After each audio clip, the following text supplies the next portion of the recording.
Yo, what's up, Serpa Squad? Tanner here, and I'm back with another DIY project. For a while now, my wife has been asking me to make a tabletop fountain for her. I've done similar projects before, but nothing like what she described. I finally decided to take the challenge. I went through my materials to see what I can make, and I think I came up with a cool idea. Let's get to work.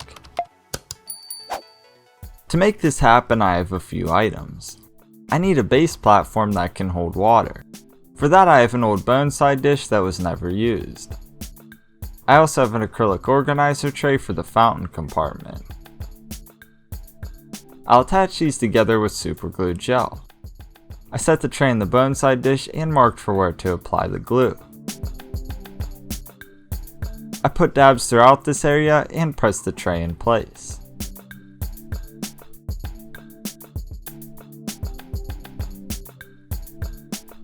While the glue dried, I went on to cut out a few pieces of acrylic. I put up a guide and scored a line with a few passes. After that, the pieces can be snapped apart.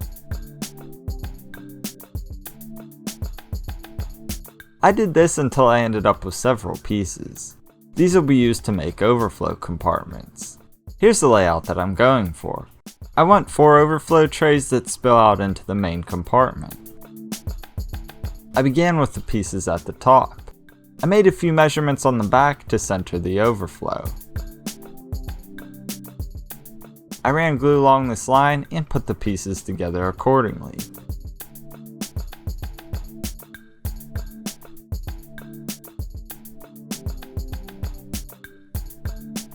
When the top and bottom pieces were secure, I added the side pieces. I repeated this process for the remaining compartments.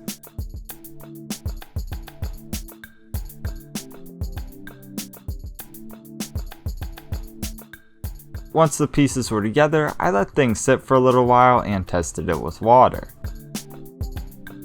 It ran pretty well and looks awesome with these little LED lights. These are pretty neat and they're waterproof. They came with a remote that allows you to adjust the colors and brightness.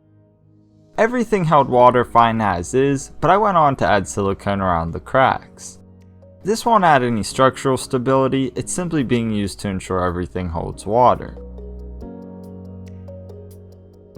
Obviously, we won't leave the structure like this. We'll cover everything up with slate stones. I found these slate tiles at a home improvement store for just a few dollars a box.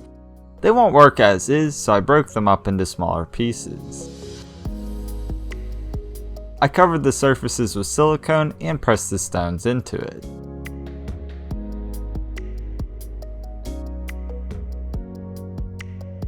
I worked from the top to the bottom. This is a really tedious process, but it creates a cool look. In doing so, I made sure the horizontal direction is consistent throughout. After completing the front, I went on to silicone full tiles to the sides. I let those set up, and then I marked the top of the container. I used a step drill bit to remove this area. I also drilled a hole in the back for the pump's hose. From there, I put 2 lights in the top as well as a plumbing piece in the back hole. I attached a vinyl hose to this. Lastly, I glued a thin piece of acrylic over the top opening. I concealed all of this with silicone and stones like before. You'll notice that even after all of that, there's light coming through the cracks. I'll use super glue and stone dust to hide most of these. To make the dust, I did what you probably expected. I smashed a few stones with a hammer. I've shown this technique in other videos, but I'll explain again for those who haven't seen it. I simply apply some glue and sprinkle on the dust. I brush off the excess to reveal a seamless look.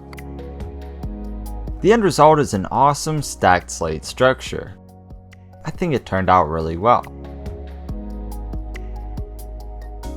Prior to adding the water, I put the lights in their respective locations. I also drilled a few holes near the bottom of the acrylic bin. This will help water more readily flow to the back of the dish, which is where the small submersible pump will go. I cut the vinyl tube and attached it to the pump. To keep things clean, I decided to glue a conduit clamp to the back of the acrylic. With the mechanics addressed, I went on to add some gray gravel. It matches very well with the slate, which will keep a consistent look. I filled in the back area first. Then I added it to the overflow compartments.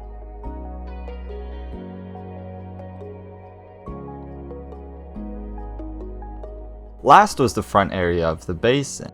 I added just enough to hide the bottom of the container and the sides of the acrylic. After that, I decided to do a test run. It worked pretty well and looks awesome when the lights are on. I'll leave them on for the remainder of the build so I have a better idea of where to put the plants. As you probably expected, I can't do a build like this without moss. What I have available is thread moss and hypno moss. I've been using both with great success on projects similar to this, including the self-watering moss wall. I pressed moss into all of the appropriate locations.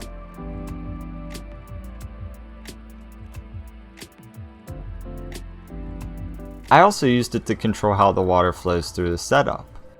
My vision was to have the water cascade down the face of the rocks as much as possible. I don't really want water pouring out like before, and the moss allowed me to get the look I wanted. It wasn't part of my original idea, but I decided that driftwood could take this design to the next level. I needed something small, and luckily I had a few scrap branches of dragonroot that would work perfectly. I intertwined them throughout the rock structure. I also wrapped one around the outside to add dimension.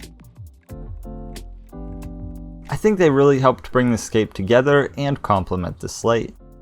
Now I can finish off this scape with the remaining plants. I have a few Cryptanthus nubicula, pennywort, and the old standby oakleaf creeping fig. I planted the creeping fig within the moss covered areas. This will keep their roots wet while they establish in their new environment. Per usual, this plant is like the icing on the cake. It ties it all together. I added a few sections of pennywort to the basin. Lastly, I worked in the Cryptanthus as an accent to the rest of the design.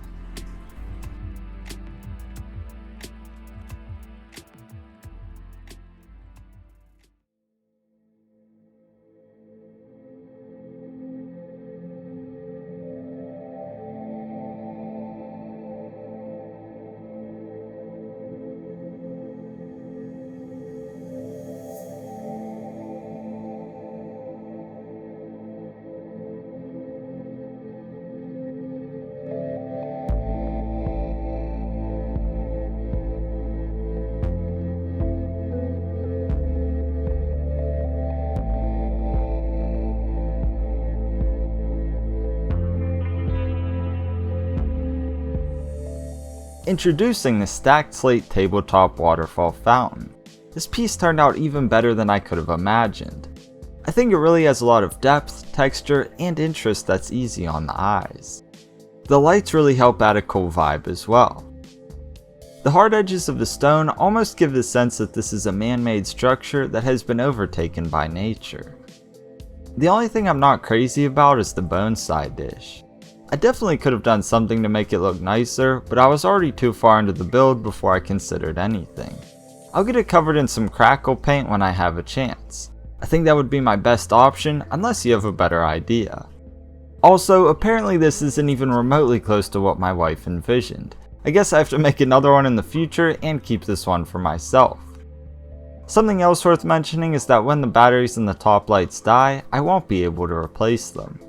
It was an oversight on my part that I didn't realize until I was halfway through drilling the hole in the top. I decided to put the lights in anyway since I went through the trouble. Luckily, I don't think they add much to the design, so it doesn't matter. In the end, I think I came up with something that looks awesome. I like all of my work, but every now and again I create a thing that really blows away my expectations. The truth is that I don't even know how I come up with this stuff half the time. I just go on autopilot and let the art direct my hands to make itself. That might sound weird, but I don't know how else to describe the process. Maybe I'll explain more about it in the future. Anyway, that's all for now. If you wouldn't mind taking a moment to help me out by giving the video a thumbs up and subscribing if you haven't already, I'd greatly appreciate it. It all goes a long way to help me continue to make content like this. As always, Serpa Squad, I hope you all enjoyed the video, learned something new, and are inspired to make some art of your own. Until next time, take care and peace.